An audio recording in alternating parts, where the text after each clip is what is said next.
Ukasya lalu mendekati Nabi. Dia buang cambuknya, lalu dia peluk badan Nabi, menangis di dadanya Nabi. Saya tahu sebentar lagi engkau meninggalkan kami. Saya tahu engkau akan pergi selama-lamanya. Ingin sekali kasihan ini kulitku yang hina ini menyentuh kulitmu yang mulia. Karena kalaupun saya besok-besok ada Allah takdirkan masuk surga, pasti beda kelas tak. Saya mau kulitku yang hina ini sebagai sahabatmu. Mau sekali saya menyentuh kulitmu ya Rasulullah. Ukasya menangis. Nabi pun terharu dan berkata, saudara-saudara sekalian, kau mau lihat temanku nanti di akhirat? Inilah teman saya nanti di akhirat. Kenapa? Karena begitu cintanya kepada Muhammad sallallahu alaihi wasallam.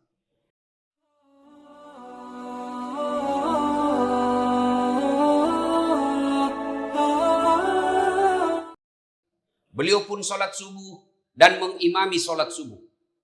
Selesai sholat subuh, Rasulullah sallallahu alaihi wasallam kemudian menghadap kepada para sahabat, lalu beliau berpidato. Saudara-saudara sekalian, bertahun-tahun kita bersama berdakwah. Bertahun-tahun kita melewati hidup ini. Tentu ada yang pernah saya lakukan kesalahan di antara kalian. Ada yang pernah saya sakiti hatinya. Ada yang pernah saya celakai. Tolong hari ini lakukan pembalasan. Lebih baik kau balas saya sekarang dunia daripada akhirat nanti pembalasannya.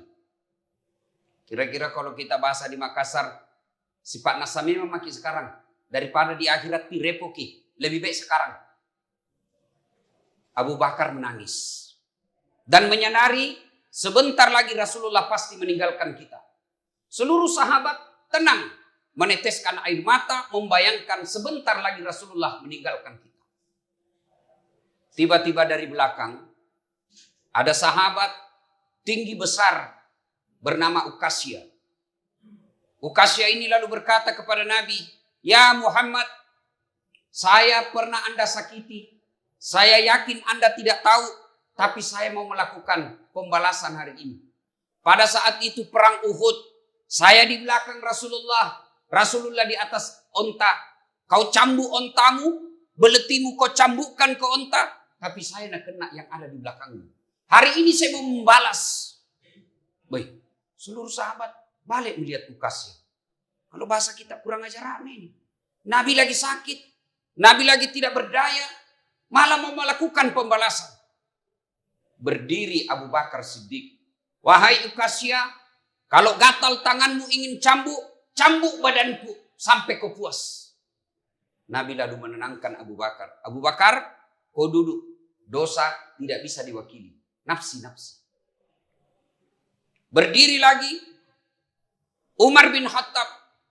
Wahai Ukasya, kau tahu aku betapa sangat mencintai Rasulullah Muhammad sallallahu alaihi wasallam. Memukulnya sama dengan memukulku dan memukulku sama dengan memukulnya.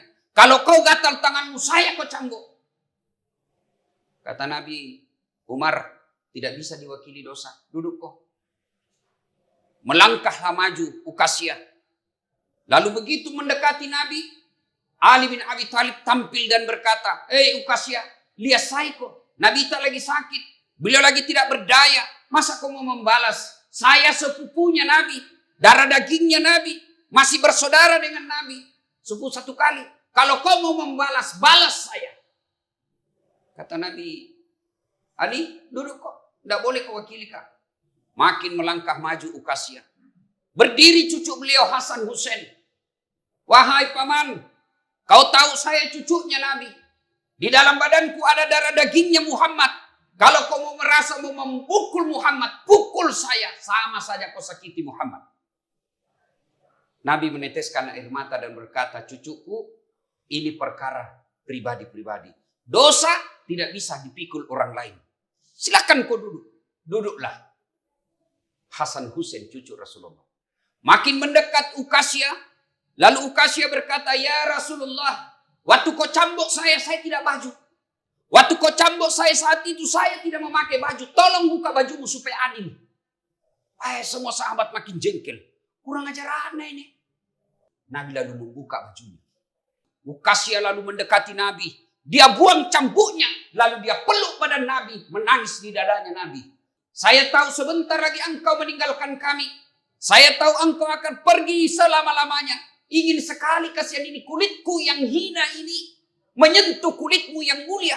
Karena kalaupun saya besok-besok ada Allah takdirkan masuk surga, pasti beda kelas tak.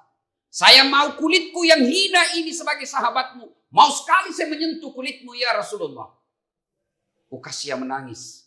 Nabi pun terharu dan berkata, saudara-saudara sekalian, kau mau lihat temanku nanti di akhirat?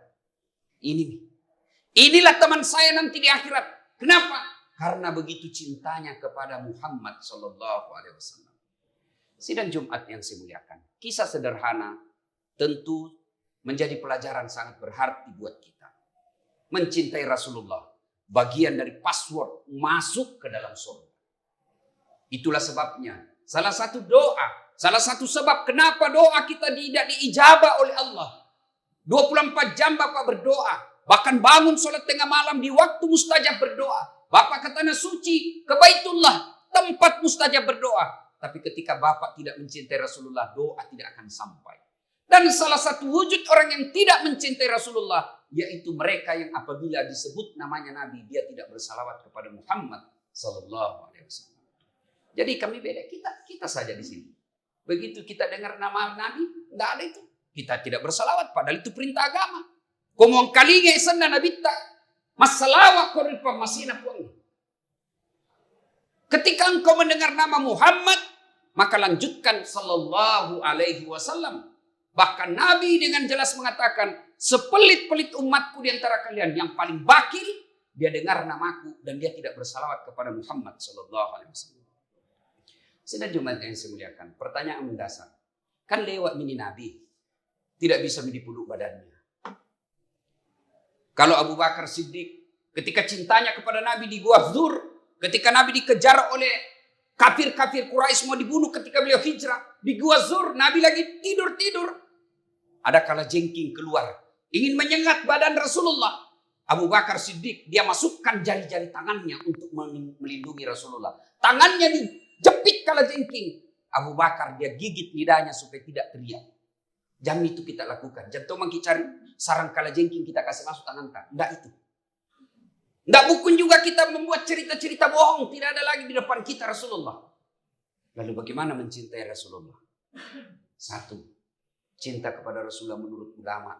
Banyak-banyak sebut namanya. Masih ingat waktu tak jatuh cinta atau waktu tak SMA? Itu kalau ada orang kita suka kan selalu disebut namanya. Bagaimana cara menyebut nama Nabi? Ada adabnya. Ya ayyuhalladzina amanu sallu alaihi wasallimu taslima. Ada tata caranya, ada etikanya ketika bersalawat kepada Nabi. Tidaklah beretika bersalawat sambil merokok. Tidaklah beretika bersalawat sambil ngopi. Itu agama mengajarkan. Innallaha wa malaikatahu yusalluna 'alan nabi. Ya ayyuhalladzina amanu sallu alaihi wa sallimu taslima. Para sahabat, para tabi'in, dan para ulama-ulama masyhur terdahulu, kalau beliau duduk mendengar nama Nabi Muhammad sallallahu alaihi wasallam, mereka berdiri menghormati Nabi. Itulah sebabnya tradisi kita, mak barasanji. Bugis Makassar, kalau dia barasanji tiba saat salawatan, sallallahu, yang tadinya baca barasanji duduk. Tapi begitu disebut nama Nabi, sallallahu ala Muhammad, sallallahu alaihi wasallam, ulama kita berdiri. Kenapa? Begitu adabnya memuliakan Rasulullah Muhammad sallallahu alaihi wasallam. Kalau mencintai Rasulullah, sebut nama Nabi dengan semulia-mulianya. Bahkan guru saya mengajarkan, kalau kau mau merasa enaknya bersalawat, pegang dadamu. Ya Nabi salam alaik. Allahumma salli ala Sayyidina Muhammad wa ala ali Sayyidina Muhammad. Rasa-rasanya ada Nabi di depan kita. Yang kedua, kalau mencintai Rasulullah, muliakan pewarisnya. Biasa orang kita lihat kalau mau meninggal, sudah tua. Tolong kate kodong, kijage kodong anakku. Jaga saya Joko, turunanku. Nabi tidak katakan jaga kasihan turunanku. Tidak. Nabi cuma mengatakan warisanku bukan emas. Warisanku bukan kerajaan. Al-ulama warisatul anbiya. Maka kalau cinta kepada Rasulullah, muliakan ulama. Bagaimana cara muliakan ulama? Bukan sekedar cium tangan. Bukan sekedar minum air bekas minumnya. Siapa tahu justru ada penyakitnya. Lalu bagaimana cara memuliakan ulama? Di antaranya adalah laksanakan ilmunya. Jangan kau jadi juri terhadap ulama. Kan ada itu yang begitu. Tahu aja gue pun nanya injo ceramah. Hebat namamu. Tapi injo baca. Jelek ceramah. Padahal sumber ilmunya sama. Quran dan sunnah. Mungkin metode dan caranya berbeda. Tapi hargai ketika ada pendapat yang disampaikan. Yang ketiga. Cara mencintai Rasulullah. Laksanakan sunnah-sunnahnya. Jam yang panjang-panjang dulu. Sunnah-sunnahnya. Jadikan Rasulullah sebagai teladan. Yang paling utama dan mendesak kita teladani Nabi. Akhlaknya. Tata cara kehidupan memuliakan manusia. Nabi pernah ditanya, ya Rasulullah, untuk apa kau diutus ke muka bumi ini? Nabi menjawab dengan satu kalimat, liutammimal makarimal akhlak, memperbaiki akhlak manusia. Sering kita melihat alim dia, hafal Quran dia, menguasai ilmu fikih dan agama, tasawuf dia tahu, tapi dia tidak tahu bagaimana bertetangga yang baik. Ada orang ahli hadis, tapi ketika berbeda pendapat dengan ulama lain, mereka saling memaki. Sesungguhnya bukan orang mulia. Akhlaknya Rasulullah, teladani Rasulullah, termasuk yang mendesak kita teladani Rasulullah. Datang kau di masjid, lebih awal saya kau datang. Jumat saja dulu.